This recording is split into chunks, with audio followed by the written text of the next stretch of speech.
Okay. Latifa Abu Chakra, Ealing.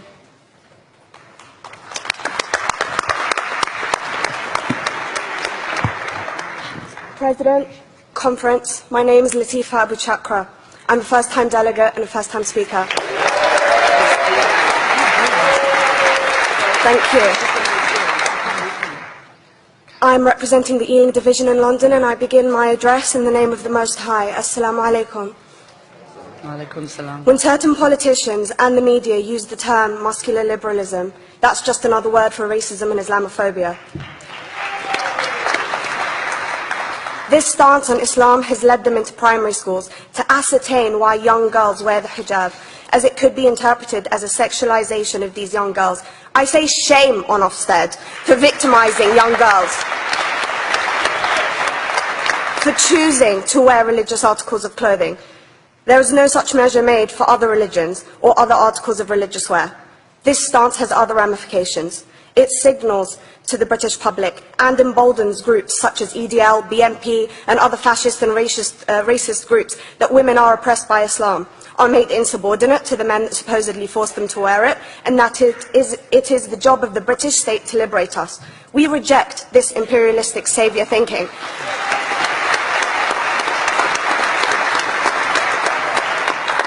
And I am here to state for all people who choose to practice their beliefs openly that we are not oppressed by our faith.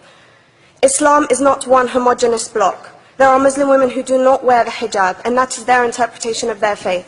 The Quran beautifully states, La ikraha fid din, which translates to there is no compulsion in religion. My faith has given me the right to choose 1,400 years before the Universal Declaration of Human Rights told me I could. A fun fact for you, conference. My dad didn't want me to wear the hijab. I chose to. Those of faith, thank you. Those of faith should have the right to choose to wear their articles of faith.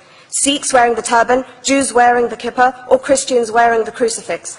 Practicing my right to freedom of expression through the hijab empowers me and other women like me to know that we are able to make decisions for ourselves. Through the hijab, women like me feel empowered to overcome the social expectations of sexualization that is relevant and has currently resulted in many cases of anxiety and worse. I can speak for myself and others like me.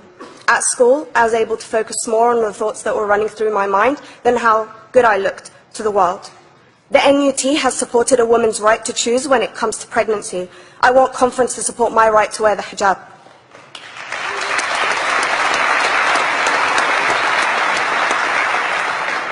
How I choose to practice my faith is clearly displayed for all to see.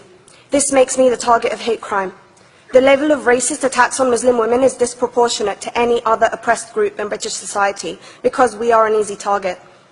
This decision by Ofsted has ramifications beyond the school gates and must be seen in the context of increased attacks on the Muslim community and perpetuates the outdated notion that Muslim women are victims. I was on a trip last year to Hampton Court with my Year 7s, where a man felt comfortable to call me a terrorist.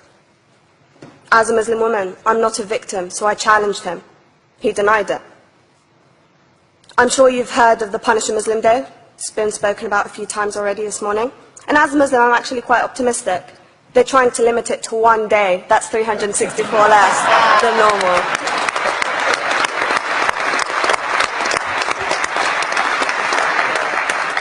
But let's be clear, conference. Islamophobia and other forms of racism affects non-Muslims too.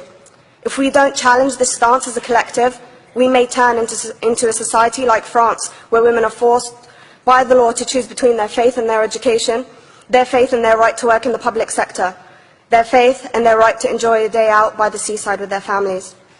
I want to end by stating that I came to this country as an 8-year-old refugee. We are Palestinians, forced out of our land in 1948. We lived in third world conditions, similar to those in Calais for 60 years. Here, I received the support I needed to study law at university and become a secondary school citizenship and PSHE teacher, and a school rep. An injury to one is an injury to all, and I want to thank the Union for its stance on all oppressed groups, in particular mine, Palestine. Thank you, conference. Thank you, Latifa.